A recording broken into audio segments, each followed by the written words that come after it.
Hanisa, and I'm here to share a bit about myself, specifically my uni admission struggles. And before I dive into it, I wanna wish you guys congratulations for making it into uni, and thank you for signing up for NTU MS Perbaju FOP 2020. Inshallah is the right choice and you won't regret it because you'll be meeting lifelong friends dunia akhirat, inshallah. Okay, let's go into it. So let me just share with you a bit more about myself. I'm from a family of 6. I'm the third child. I have a younger brother. He's also in uni, so we're not that young of a family. So I'm currently pursuing the degree in Linguistics and Multilingual Studies with a second major in Psychology. And I'm going to my third year in August, inshallah. And I'm 23 this year. So some of you might be thinking, why is she 23 but she's only in year 3? We'll talk more about that later. So what were my results for A-level/poly like? A very first mover Asian kind of question, but okay, I'll take it. I guess I would say they were pretty decent. Not good enough to go into my first choice of program, which was School of Biological Sciences or SBS. But I still made it into my second choice, which is not too bad after all, alhamdulillah. But basically, I'm not trying to make excuses, but the cut-off point for the program SBS for poly kids coming from poly is very competitive. I think it was a lower back then when I was applying in 2017 and 2018.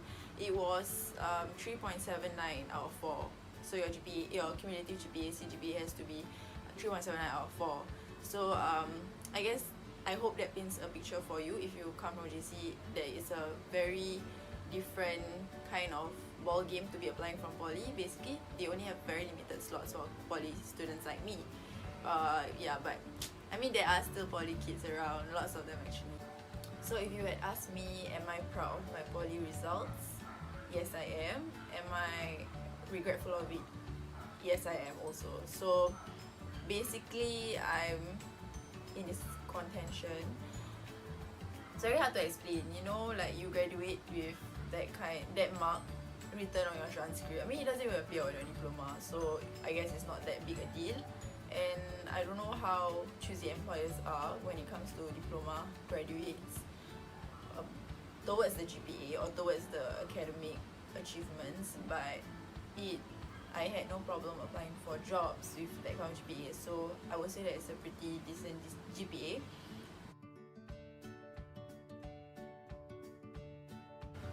So what happened after the results were released? I went home. I mean, it's like uni results, you just check them at home. But basically, you know, unlike A-level, you know, I know A-level is just like one shot, they release everything from your A-level exams that you just set for, right? But poly is just like uni.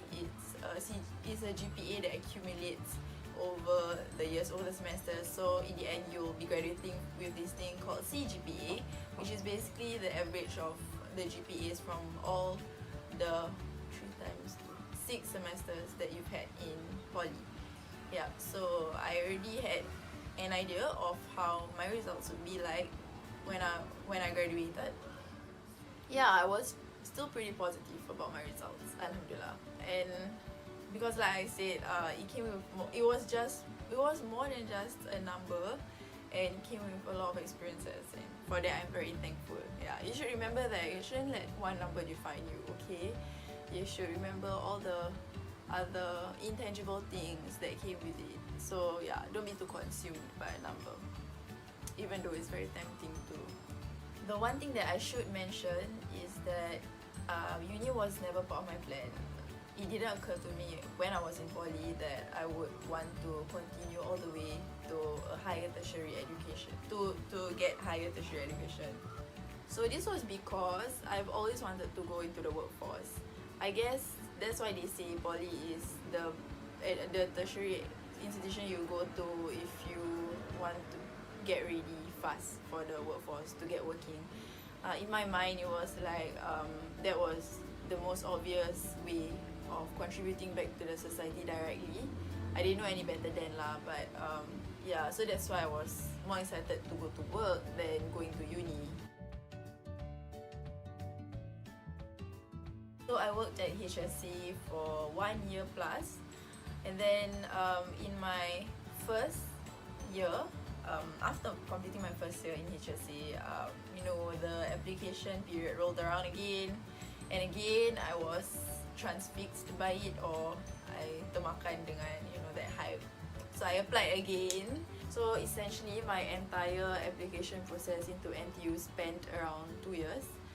The first year in 2017 when I was graduating from Poly, the second year in 2018 when it was already 1 year plus into working at HSA. So for both years, I indicated my ranking of choice more or less the same. It was the first choice being always SBS, go figure. Second choice, linguistics. English always occupied either third or fourth, I forgot. And for both years, I was called up for an interview with the English department. So the first year, I got called up for both English and linguistics. So I was more excited about the linguistics one. Simple reason being because that was the course that I resonated more with. Then, but I went for both anyway, despite claiming that I wasn't that invested in the whole uni thing, right? Yeah, so I went for both anyway, and I was only offered English, sadly. And you know what was the most infuriating thing of all this that I'm still to this day salty about? Was that at the interview with the linguistics professor, he explicitly told me this, and I'm quoting him, if it were up to me, you already be in, end quote. So, by the weight of that statement, that was quite misleading lah, I would say. I mean, I had hopes. But I guess it was for the better, because if it weren't for that, then I would have missed out on an entire year of working and meeting amazing colleagues at HSC and doing a meaningful job that I really connected with. Okay, on to the next year, I applied for basically the same things, and I was called up for only an English interview. So I think they offered me English again, but I just didn't strongly feel for English,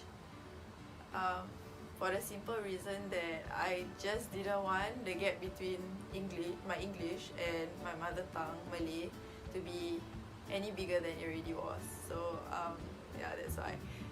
So I don't know why that year I had a mindset shift. I decided to actually fight for it. I didn't bother with SBS because I think somewhere in my heart I knew that it was a losing battle for me and somewhere that I wouldn't get anywhere with. So I appealed into linguistics instead, because that was more in my league and it was more appropriate to the kind of strengths and abilities that I have. So I appealed into linguistics, and I remember that the appeal interview was scheduled on the day that I was supposed to be working PM. So basically, working at HSC, there are two shifts. There's the morning shift from 7:30 a.m. to 5 p.m.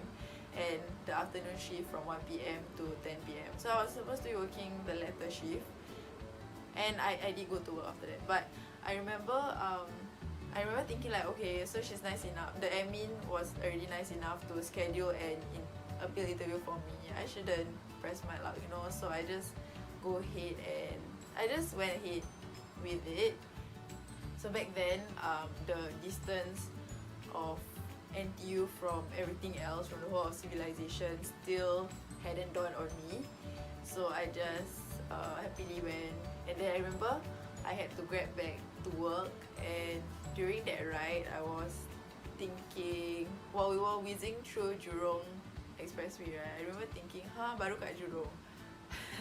Yeah, it was really like a 15-minute good into the ride. Yeah. So that's how far NTU is. Yeah. So without having to tell you, I was late to work. But the outcome of the appeal interview was successful, so I guess that was worth it.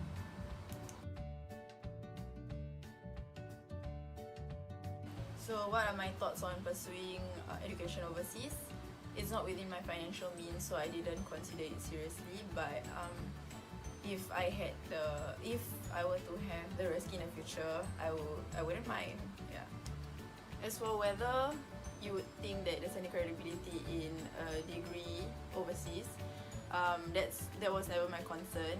I've always thought that a degree overseas would be more prestigious because it comes with a message that, you know, hey, I survived 3-4 years overseas being on my own, so hire me. You know, like, it shows that you have a whole set of soft skills that comes along with just a degree. So yeah, I don't think that a university degree from overseas is any less prestigious. Plus, there are actually better schools, believe it or not, there are actually better schools abroad than just NUS and NTU. I mean, being in Singapore, being a Singaporean, you kind of get swept away by that superiority complex that, oh, local degree always better than other degrees, but you know, that's not true lah. I mean, nowadays that's not true anymore because let's face it, there's a surfeit of degree holders and employers are looking into more than just that. I believe, yeah. Feel free to think otherwise, yeah. But that's what I believe in. So what was I doing in my gap year? Basically living in the basement of my parents' house, forming my own band. Yeah, right. I mean, HDB flat. Basement kat mana? Kat void deck. Okay, no. Seriously, I was working, like I said, at HSA for around 1.5 years. And then somewhere in that year, I also managed to squeeze in an overseas humanitarian trip out to Aceh during Ramadan, no less. And it was a very beautiful and it was just a beautiful experience, yeah. So I took a few other leisure overseas trips with my friends, and then on top of work, but mostly it was just work, but I was really thankful for that. I was attending classes also at night to keep my brain operational. Yeah, mostly that's it.